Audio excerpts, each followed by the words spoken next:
Hey guys, if you're thinking about moving to San Antonio and you'd like to know some of the mistakes I made when I moved here, be sure and watch this video all the way through. Stay tuned to the end and we're getting after it right now.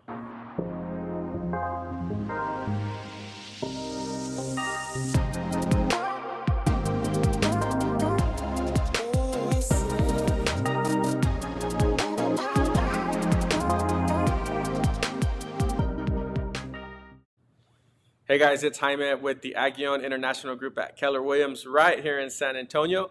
And if this is your first time to my channel and you want to know what it's like to live here, work here, just hang out and chill, subscribe to the channel. Be sure and tap the bell so you're notified every time I drop a new video.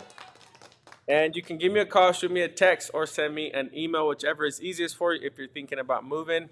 If you have any questions about some of the things that I'm talking about, reach out to me. I'd love to talk to you guys. So the first mistake that comes to my mind moving to San Antonio was not buying a property earlier. So I've been here for 10 years now. And back in the day, I had an opportunity to buy a condo close to the medical center area. And I chose to buy a new car instead. Crazy. I bought a Benz instead of buying a condo. At the time, that condo was $60K. The seller was willing to do an owner finance deal, so I didn't even need to go to the bank to get a mortgage. They're asking for 10% down, which would have been like right around $6,800, something like that. But instead, I put $7,500 down on that Benz. And looking back on it, that condo today is worth like $160K easy. That Benz is probably only worth like $10K now. But yeah, crazy. So don't do that if you're planning on coming to San Antonio, but you're concerned because you don't know like what's a good area to live. Then reach out to me. I've been here for 10 years. I know people who live pretty much in all areas of San Antonio. There are some places that I like better than others, and I'll tell you more about that if you call me or give me a text. There are other places I don't think I would live for various reasons, but overall, San Antonio's got some pretty solid neighborhoods. The north side, the west side, east side, south side. It's all looks pretty good, or at least every area will have pockets of neighborhoods that are desirable. Watch, let me pull this up for you. Okay, look, you should be able to see this right here. So this is San Antonio right here. Okay, that's Hollywood Park. Okay, right now I'm 281 North, which is North Central San Antonio. I love this area of town, right? Cover 3, I was just there last night. Delicious food. The fish is really good there.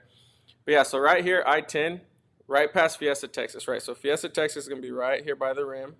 If you just keep driving down San Antonio on I-10, there's this corridor right north of Medical Center. This street right here, these are condos. These little condos right here. I could have bought a condo back then for like $60K. It's worth like $160 now, easy. I mean, can you imagine that? But yeah, so don't make that mistake. This entire area is pretty solid.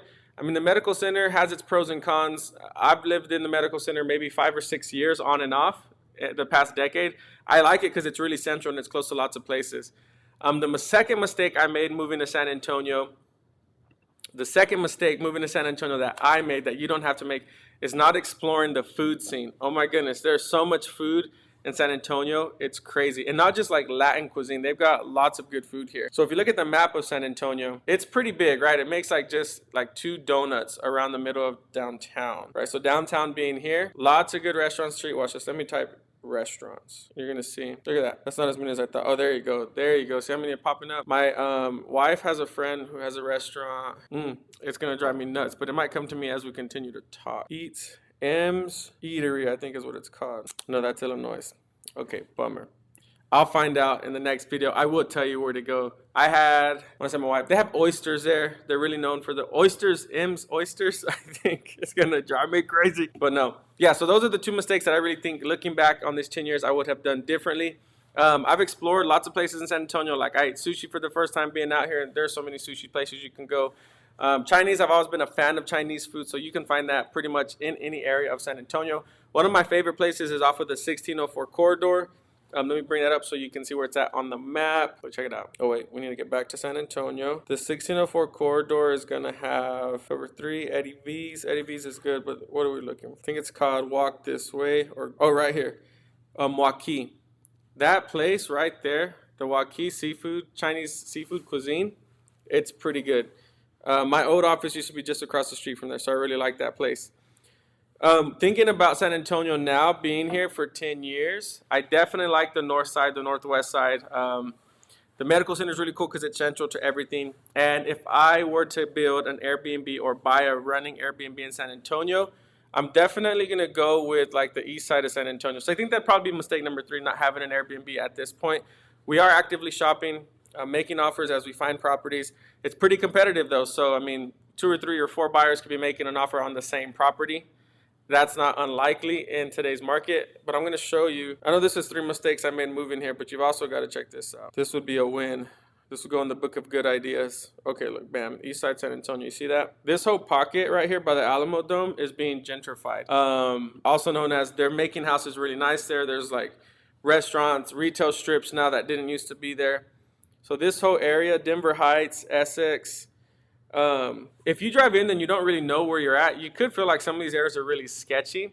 But lots of people moving there. The demographics are changing. The properties are looking more kept up with. New construction's going on. Yeah, this is perfect for an Airbnb, these locations, because the Alamo Dome always has events going down. You're so close to downtown Hemisphere Park, which is a lot of fun. If you've got kiddos, they will love that place. Let's see here. Oh yeah, the Henry B. Convention Center, Henry B. Gonzalez, the convention center is really close right there on Commerce. So yeah, good place for Airbnb. And if you're even thinking about moving to the area, or like you're contemplating maybe McAllen or what's that other place that's really booming right now? Like I guess Odessa, Midland. If you're just thinking about coming to Texas and you need some help, give me a call. I've got family all throughout Texas. I can tell you my personal insights about, you know, those areas and what it might be like living there. But obviously, I'm going to lean towards San Antonio because I live here and it's a really great place to live. So you made it this far. Thank you for staying tuned. I got to share some wisdom with you. It's going to be epic. Check it out. So you cannot serve 2 masters. This is going to come from Matthew chapter 6, verse 24, Revelation chapter 2, verse 4, and Ephesians chapter 3, verses 16 through 17. And then the last one, Psalms chapter 16, verse 11. Check this out. This is the word of the day, daily devotion, that green screen is. But yeah, so every time I say word, I put my name in front of it because it activates it for me. It really just, you know, brings it in. So Jaime, you cannot serve 2 masters. If I am truly your master, you will desire to please me above all others. If pleasing people is your goal, you will be enslaved to them. People can be harsh task masters when you give them this power over you. I'm going to read that back one more time. You cannot serve 2 masters. If I am truly your master, you will desire to please me above all others. If pleasing people is your goal, you will be enslaved to them. People can be harsh taskmasters when you give them this power over you. If I am the master of your life, I will also be your first love. Your serving me is rooted and grounded in my vast, unconditional love for you. The lower you bow for me, the higher I lift you into intimate relationship with me. The joy of living in my presence outshines all other pleasures. I want you to reflect my joyous light by living in increasing intimacy with me. That last part is really powerful for me because he's saying, look, Jaime, I want you to reflect my joyous light. What does that mean to you? Right? Think about that. I want you to reflect my joyous light. When something reflects, like, have you ever noticed, like, if you flash a light at a mirror, it reflects light back at you? This is so powerful. I want you to reflect my joyous light by living in increasing intimacy with you. He's like saying, look, dude, the lower you bow for me, the higher I'm going to lift you up in my relationship with you.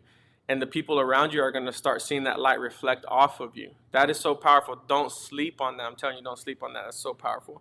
But that's today's word. If you want a copy of this, give me a call. I'll text it to you, shoot me a text, whatever. So yeah, that word is so powerful today. Don't sleep on that. That'd be like mistake number 1. Don't sleep on the word. It's so powerful.